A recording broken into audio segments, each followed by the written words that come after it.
Thanks for clicking on the video, and here at Nerdmimic, we are going to go over Advanced Dungeons & Dragons. This is a comic book series that was published by DC back in 1989 and had a 36-issue run and ended in 1991. Now, we'll go over some of the issues and show you some of the lore and stats that were included in this comic book series. Part of the reason why I'm showing this off is because we have a free giveaway going on right now for 3 original D&D modules of various sources, a D&D standard cover module, a Dragon magazine, as well as a Judges Guild module. So I'll put a link down below for that giveaway. And if you're watching this from the future, I'm sure we have other giveaways going on.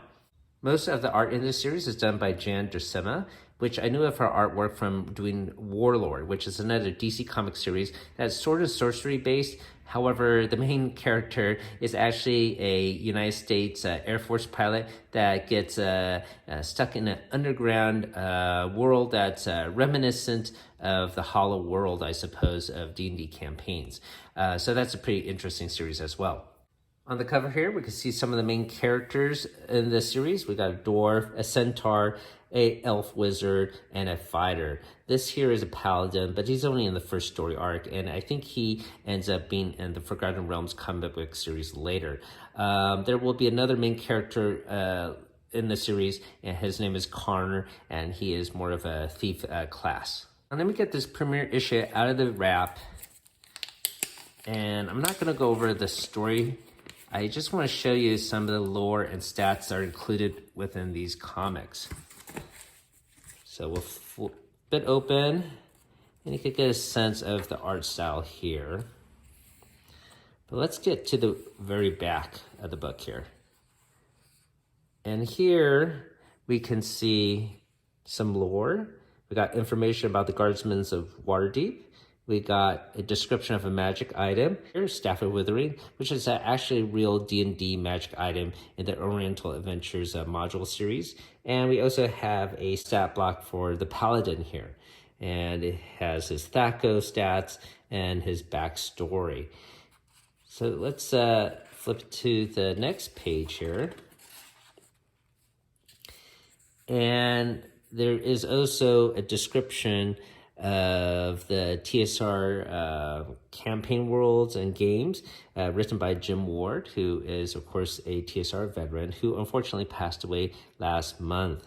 Now, he does write a couple other promo bits for the magazine. Basically, it's almost a sales pitch for their products and several of the next issues, but I think they stopped doing that after issue 6.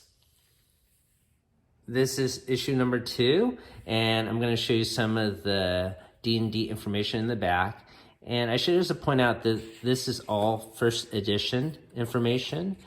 D&D transitioned to edition number 2 around issue 6 of this series, sometime in 1989.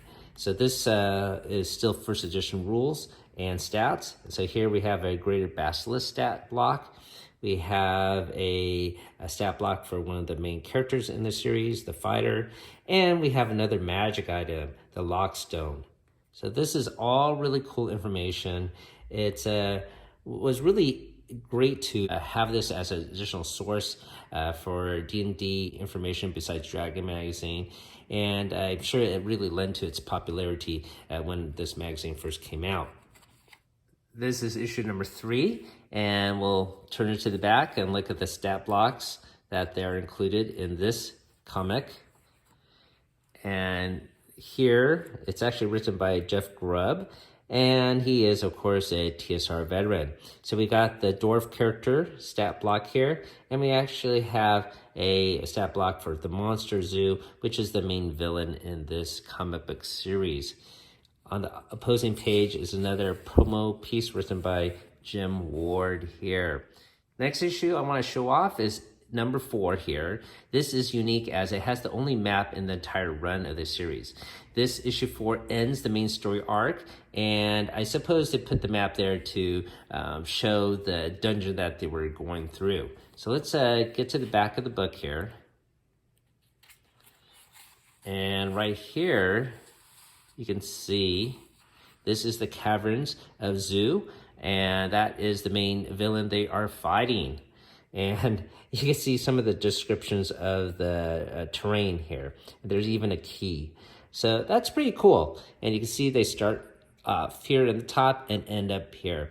Now, I'm sure you could probably incorporate this into a campaign, but it doesn't give you all the details of each room, and you're going to have to use your own imagination to fill in the gaps, but it's neat that they actually did include a map here. This is issue number 5, and it's a start of a different story arc, which I have to admit, it's probably the worst one of the bunch. It involves some jesters looking for the ultimate killing joke. I did not really like this story at all. Regardless, let's get to the back of the book here and take a look at the stats included.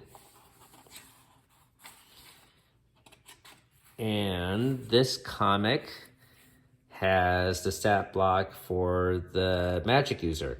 There is also inclusion of a new spell, which I thought was really cool when I was reading it. It's called Bloom, which basically grows plants.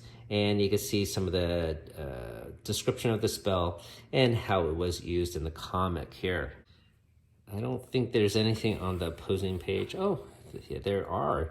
All right, so here we have a checklist of some of the products. Once again, written by Jim Ward. As I mentioned, it's almost like a promo for all the TSR products.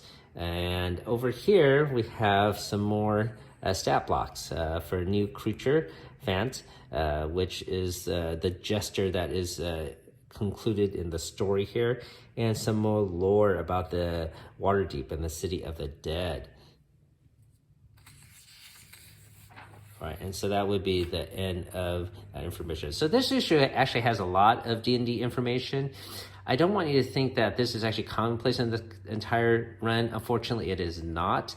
Around issues 12, they stopped doing all stat blocks and lore. There's just no more. And it's just replaced with basically a D&D letters page, which discusses just basically the comic, not the stats or lore within, which is really unfortunate. And maybe that's why the series ended later. I wish they did continue this.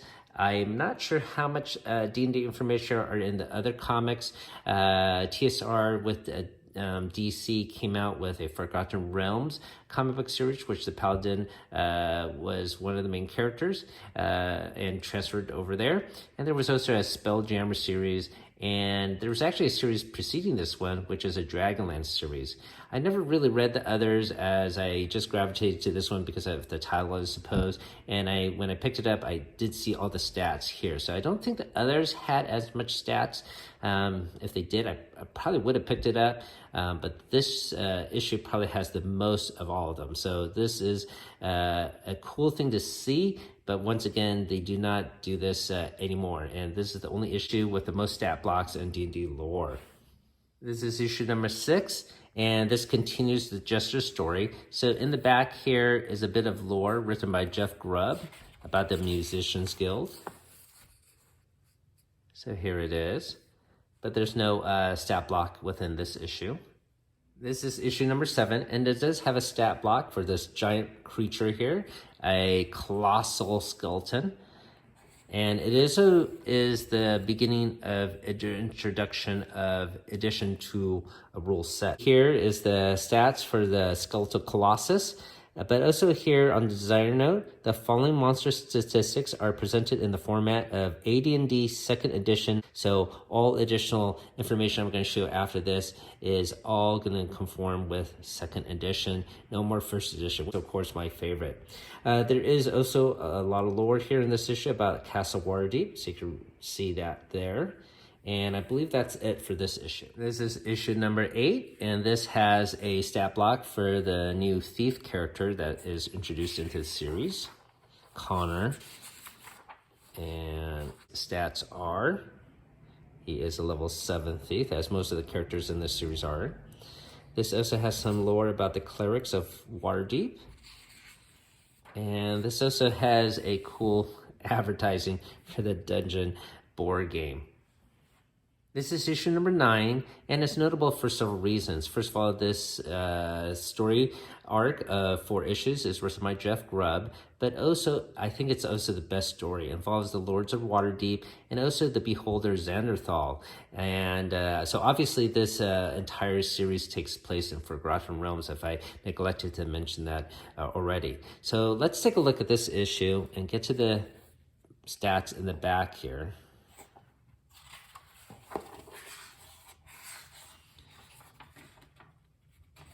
And here, well, it's not a stat, but it's a map of the city of Waterdeep and some of the locales. So not a dungeon like I showed you in issue 4, but just a general locale map. And you can see here on the opposing page, a classic creature, the Mind Flayer. This is issue number 10, and unfortunately there's no stat blocks or lore article in this issue. However, it does feature the first comic book appearance as Xanathar right here on the last page. So that's a pretty cool depiction, and it's very reminiscent of this cover for Forgotten Realms FR1, if you've ever seen this before. It's a source book, and this was actually published 2 years prior to the release of this comic book.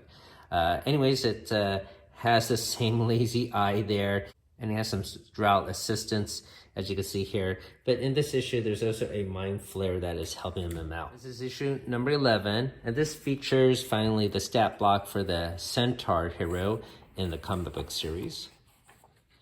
We'll flip it to the back here.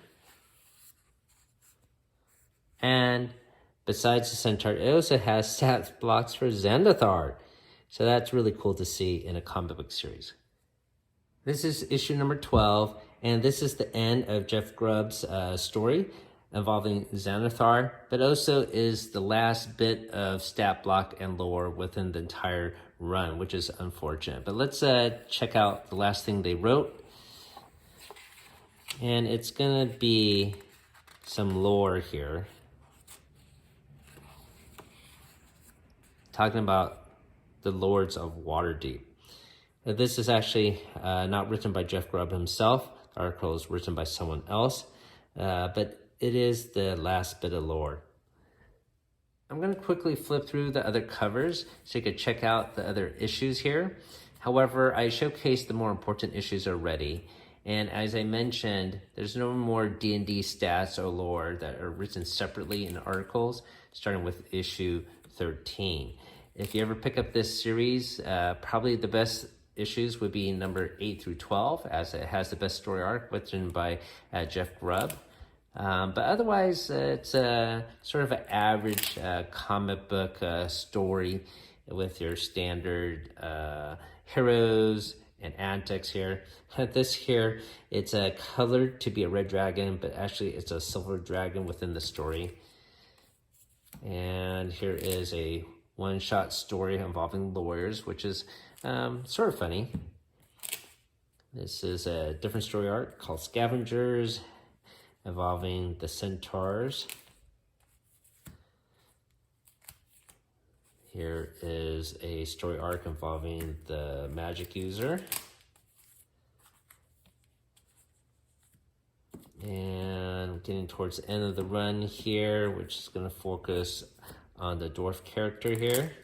We also have an Umber Hulk on the cover.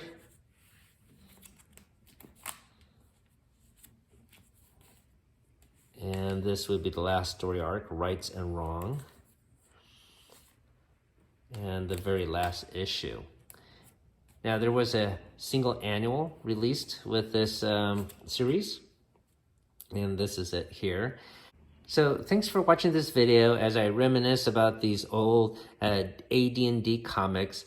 I did reread all of these comics prior to making this video, and it was interesting, but I don't think I'll ever reread them again, even though I do love story arc number 3. So have a great day. Keep on adventuring out there. If you have a favorite fantasy series that's in comic form, leave me a link down below. Probably one of my favorites actually might be ElfQuest. That's pretty fun and entertaining.